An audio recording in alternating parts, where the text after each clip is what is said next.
Hey everyone, this is the new Klang controller. I'm going to give you a quick walkthrough of what is on here.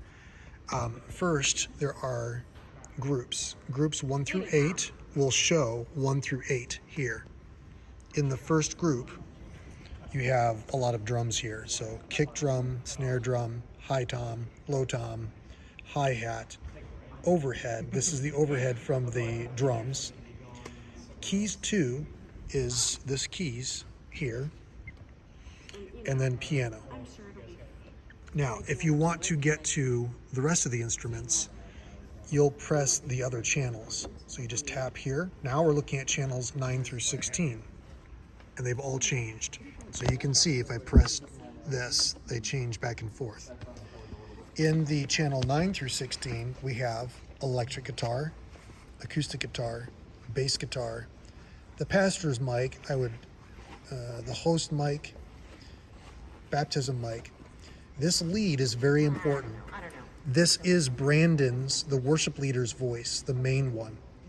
And then this last one is the MD, the music director upstage.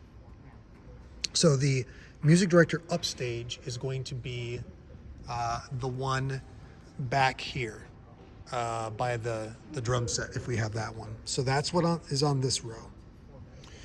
Then on channels 17 through 24, we have another set.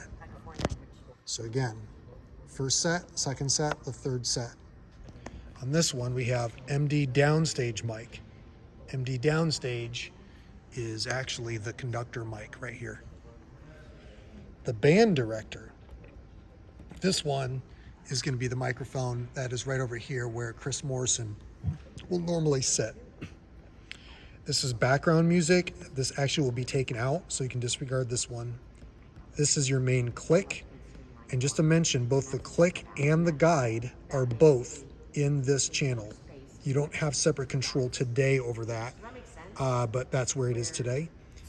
And then these three tracks, tracks 2, 3, and 4, are the tracks from the iPad. One of them is, they're just kind of split up. I won't go into that right now. So that's how you get to the other channels. Now, if you want to change the volume of these, it's very similar. Your master volume is up here. Highly recommend having this at 3 o'clock or greater. Don't make the mistake of putting it at north or back here. Start here. And then to change the volume, you just grab one of these. If I wanted to change the kick drum volume, make sure that I'm on channel 1 through 8. Grab this and I turn it, and you'll see the volume increase, both the numeric and with the line indicating what the volume is. Now, that's how you change the volume on all of these.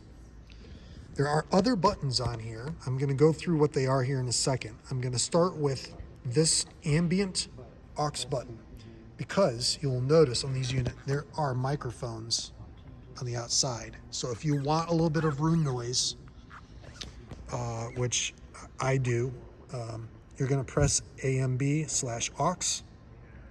And here in this first row, and you'll notice when you press this, all of these buttons go off here. You are now controlling, if I change this one, I'm controlling the ambient mic, both left and right. They are stereo, I believe. Don't worry for now about aux in or these. Just know that this, I won't go into it because it's a little bit complicated.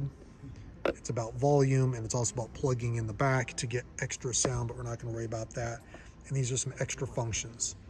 For now, you just need to know that pressing this ambient gives you control over the speakers if you want some volume. Okay, so to get back out of this, you just simply press back to one of the groups, and then it gets back into the layers of the channels. Okay, finally, about the solo and mute button. Let's say you want to mute, for some reason, the background music. Let's say it's blowing out your ears. You would press mute. Now it's ready to receive a button press on any of these. And whatever I press, if I press this one down, it is now muted. You can mute more than one by pressing multiple. Here's a word of caution though. If you back out again and you leave this button on, if you press any of these, they are also going to be muted. If you want to come out of mute mode, you press back over here on solo to disengage mute. But guess what? If I come back here, these are still going to be muted. So it's going to remember whatever you toggle these muted to. To turn these back off, what you would have to do is to come back to mute, put it in mute engage mode, and then press these again. That turns the mute off. You may not want to mess with mute at all. I'm just letting you know that that's how the mute works. Solo. It's a little wonky, and the way we have this configured may change a little bit, but here's how it works. If you have the solo button turned green, it is now engaged to turn any of these into a solo. As soon as I press one of these, this will start flashing, letting you know that one channel is at least soloed. So if you're now coming like back to these other ones, you'll notice that this is still flashing. All of these are silent. If I come up to here, all of these are silent. Why? Because it's telling me something is soloed. How do I know what is soloed? The only way to tell is to flip through these, and what you see that's colored, see how all of these other ones are white or not colored? The one that is colored was the one that I had soloed. If I repress it, then it turns solid again. Now nothing is soloed. You can solo more than one thing. So if I wanted to solo these three, notice how they turn yellow. Again, if I move away, everything's white except for the three that I've soloed.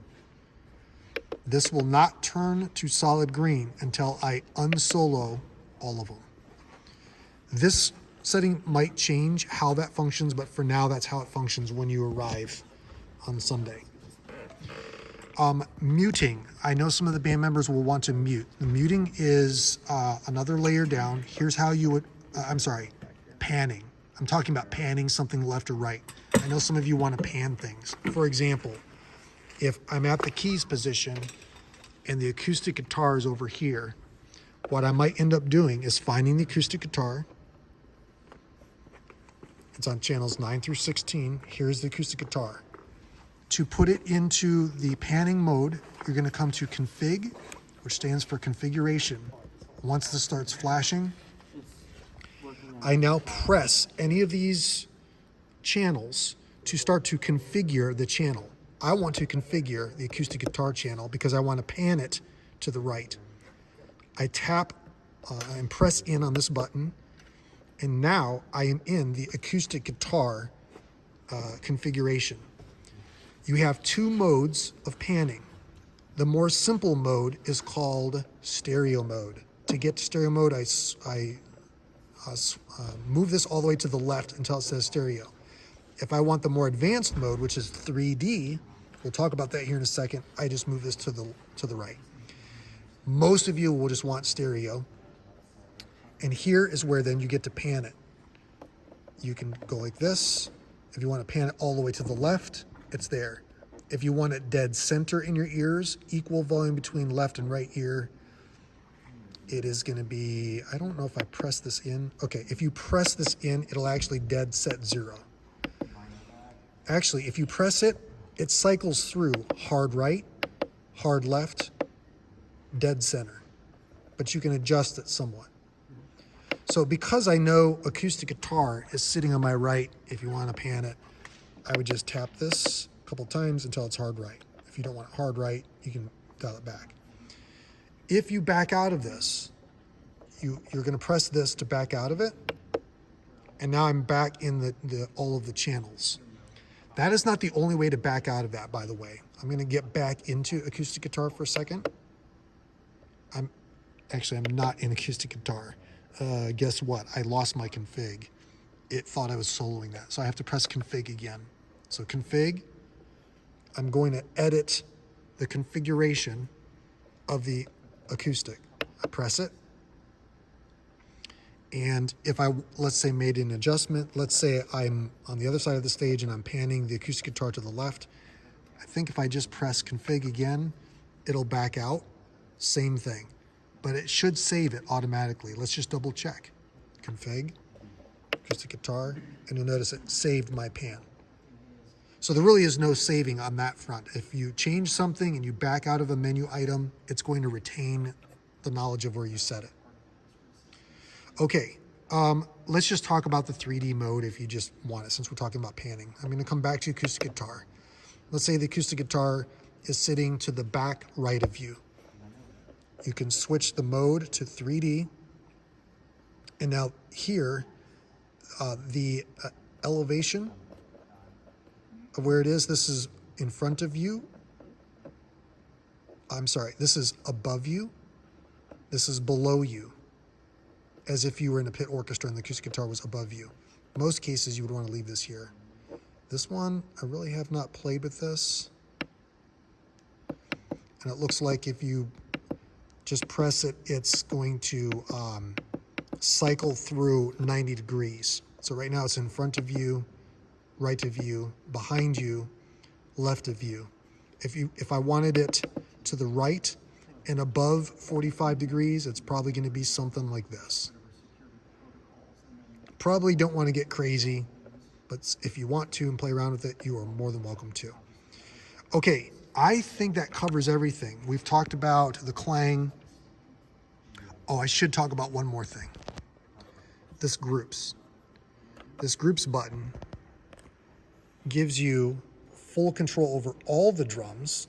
So if you remember, I was on channel 1 through 8, and a lot of the drums were in here, from kick all the way over to overhead. If I want to control all of these in one swoop, I press group, I find the one that's labeled drums. Just know that when you turn this down, it's going to also actively turn these down on the channel. In fact, to give a demonstration, if I move the drums all the way to the left and off, okay, now drums are off here. If I come into you'll notice that all of my levels are now set to nothing in here. So be very careful when you are in groups. I made the mistake tonight in rehearsal of actually thinking that this was just a bus. It's not a bus. It's more like a VCA or a DCA. That is true for all of those. Okay, I think that is it. A little tour of the back end. I should have done this at the beginning. It's power over Ethernet, so there is no power cable. Once this plugs in, let it boot up. It gets its power through here. There is two jacks here. There is a headphone jack here. And, okay, I had to ask Tyler. And so basically, there are two headphone jacks. You have the fat 1/4 inch in the back, but don't be fooled. This aux in is not headphone jack. Don't plug a headphone jack into here. The headphone jack is actually on the front end of the unit. I don't know if you can see it, but it's right here.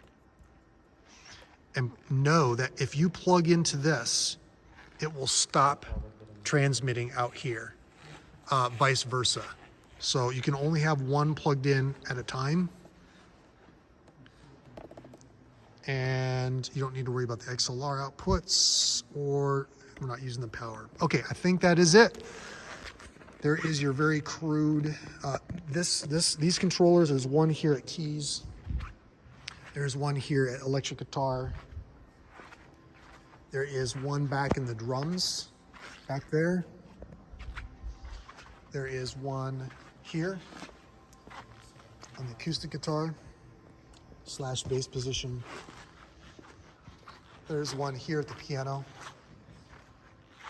And all of these currently are configured the same, except for the conductor. This conductor one right here does have a different setup. That'll be for a different video and different training, but it's close. There's just some differences here. Like, for example, channels 1 through 8 was drums on the other one. This one, there's no drums on channel 1 through 8. It starts on the band instruments. It also has Praise Team vocals in here. And the thought here, these PT 1 through 6 or whatever, excuse me, the thought is that Rick can have control over individual vocals if needed from this unit. So that's why drums are not on here and the praise team is. So just know this one is configured differently than all of the other ones. All right, happy clanging.